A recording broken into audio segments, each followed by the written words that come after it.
धावत्यपि न शक्नोति स्प्रष्टुम योगी मनोगतिम प्रहसन स्वय मायाति कंदर्भ कर्दमांकित पाणिना किंचित गृहीत्वा कवलम पुनरेव पलायते। भगवान थोड़ी देर तक बैठे, भगवान बहुत देर तक लोगों के साथ बैठते नहीं। हमारे और आपके साथ भी ऐसा ही होता है ना, प्रार्थना करते तब भगवान हमारे साथ बैठते हैं, व्यापार में कहां, व्यवहार में कहां। तो अगर व्यवहार और व्यापार में भी भगवान मेरे और आपके साथ बने रहें तब तो जीवन बड़ा धन्य हो जाए।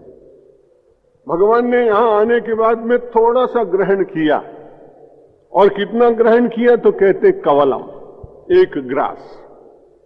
परमात्मा एक ग्रास भी ग्रहण कर ले तो उससे भी जीवन के सारे संतरास मिट जाते हैं।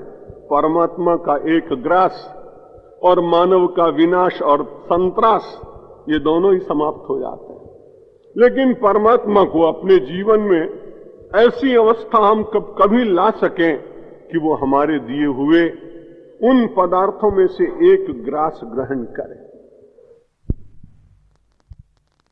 भगवान जहां होते हैं वहां तो नित्य उत्सव होता ही, क्योंकि परमात्मा की उपस्थिति में उत्सव का अभाव नहीं होता। लौकिक उत्सवों में पंडाल सजाए जाते हैं, बाजे बजाए जाते हैं, लेकिन आध्यात्मिक उत्सव में तो बाह्य कुछ होता नहीं।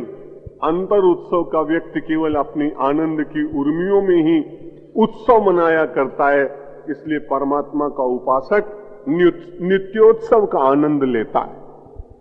लेकिन माता कौशल्या ने कहा कि लौकिक दृष्टि से भी कुछ करना चाहिए, और मासी मासी प्रकरोति, इसलिए प्रत्येक मास में पूर्णिमा के दिन, एक दिन बीत गया है, ऐसे ही हर पूर्णमासी के दिन माता बड़ा अच्छा उत्सव मनाती और तरह तरह के सुंदर सुंदर सुंदर कहीं सुगंध लेकर आती है, छिड़कती है, कभी गुलाब जल, कभी इतर, कभी केवड़ा, और इन सब के साथ साथ में बहुत अच्छे अच्छे भोजन भी बनते हैं।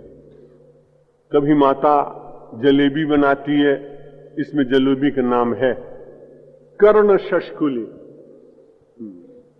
जिसके बीच में छेद दिखाई पड़े। इमरती और जलेबी बहुत पुरानी है, राम जी को भी अच्छी लगती थी, ऐसा लग रहा। और एक बड़ा विचित्र यहां पर दिया जो हमारे पूर्वी उत्तर प्रदेश में प्रायः बनाते हैं, राजस्थान वगैरह के लोग शायद जानते भी नहीं है। गुड़ में आटे को अच्छी तरह से लपेटने के बाद जो पुआ बनाया जाता है, पुआ, उस पुआ का भी इसमें वर्णन आया, उसको कहा है अपूप। अपूप अपूप बनाती कौशल्या माता गरीब और अमीर दोनों का कितना ध्यान रख रही। गरीब आदमी जलेबी नहीं खा सकता है, खाली पुआ में काम चलाएगा, इसलिए उसे गुड़ की मिठाई बताई कि अयोध्या के राजमहल में गुड़ की मिठाई गरीब का प्रतिनिधित्व करने के लिए अपूप बन रहा है। संपन्न व्यक्ति को भगवान को खिलाने की दृष्टि से वहां पर शष्कुली, कर्ण शष्कुली बन रही है। बहुत अच्छी अच्छी वस्तुएं और बन रही हैं। कर्णपूरांश विविधान वर्ष वृद्धौ च वायनम, नाना प्रकार के विविध व्यंजन मनाए जा रहे हैं। भगवान की चपलता देख करके सब लोग बड़े आनंद में हैं।